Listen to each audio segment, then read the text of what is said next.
What do you do when life is not going according to plan? Your boss keeps putting pressure on you. Bills keep coming. You're not generating enough revenue for your business. Your family needs you, but you are too exhausted to perform. Most people think that being resilient means having enough strength to deal with whatever life throws at you. And that's just false. What I like to think of life as a loop, because life is about cycles. We have routines, we have systems. There are things that we do over and over. It's repeatable. Every time we go through something, we do something based on our system or lack thereof. So I want to share with you 7 steps to help you have the power you need to be resilient this week. First thing you need to do is cue yourself, and that is to recognize what's happening to me right now.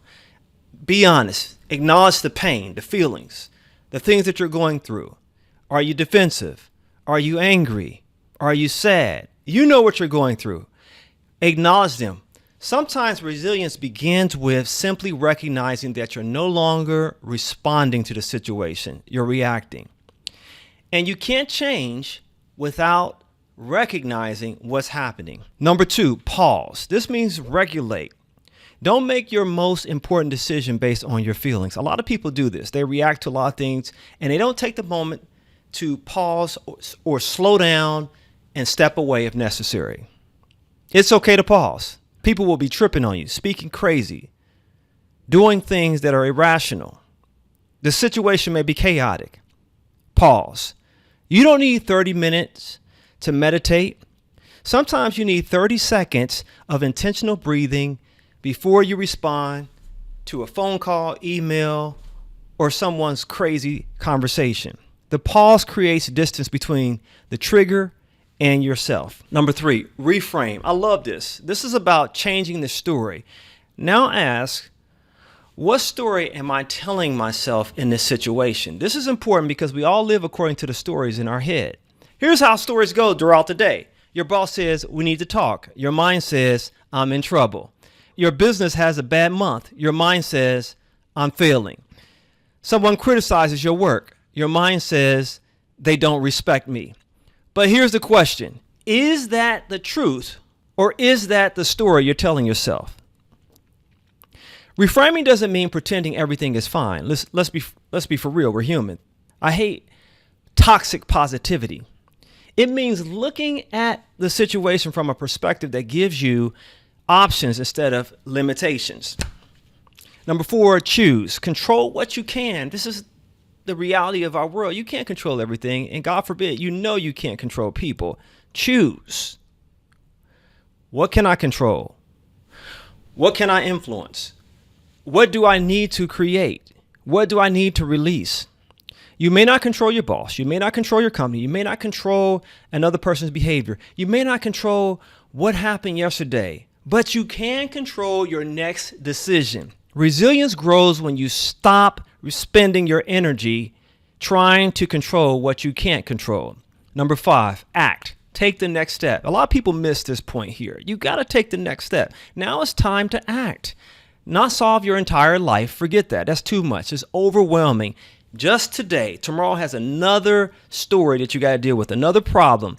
Just take the next productive step. What can you do incrementally? What can you do right now? Make the phone call, send the email, have the conversation, ask for help, take a walk. I like to take walks all the time. Drink some water, whatever it is that you need to do to help you to act. Sometimes the most resilient thing you can do isn't something dramatic. It's just not. It's simply refusing to let one difficult moment determine your next decision. Number 6, reflect. Find the lesson, baby. You got to find the lesson. Everything in life is teaching you a lesson. After the moment has passed, reflect. Think about it. This is so underrated. I just had a podcast with a PhD, a professor who teaches at Loma Linda, and they said, one of the things that people don't do that is underrated is reflection, self-reflection. What did this experience teach me is what you should be asking yourself. Maybe you discovered a weakness.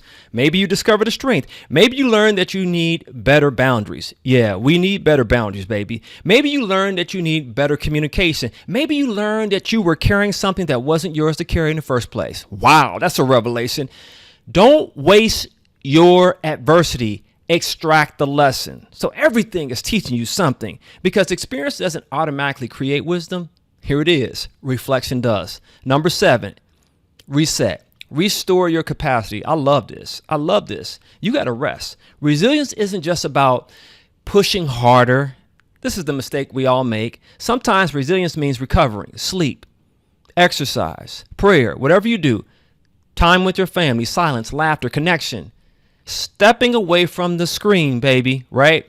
Except if you're watching my videos. You cannot operate at maximum capacity indefinitely. Recovering isn't quitting. No, for all you high type A people. Recovery is preparation for the next challenge. Woo, you like that, don't you, baby? And there will be another challenge. That's why it's a loop. Here's how you can make this part of your everyday life without adding another complicated routine to your schedule. You don't need another hour on your calendar. Try this. Morning or start of shift, 3 minutes. Q. What's likely to change today? That's what you have to ask yourself. What's likely to change today for me? Choose, how do I want to respond? 2 minutes, lunch or midday. Pause. What is my current status? End of day, 5 minutes, baby. Act. What needs to happen next? Reflect. What did today teach me? Reset. What do I need to release before tomorrow? That's 10 minutes. And because this system isn't tied to a particular time of the day, it can work for first, third shift, or whatever time you need it to work for you. Those are my 7 steps to help you to develop your resilience loop. Start today. Take your cues from me and live a great life. NEXCUE.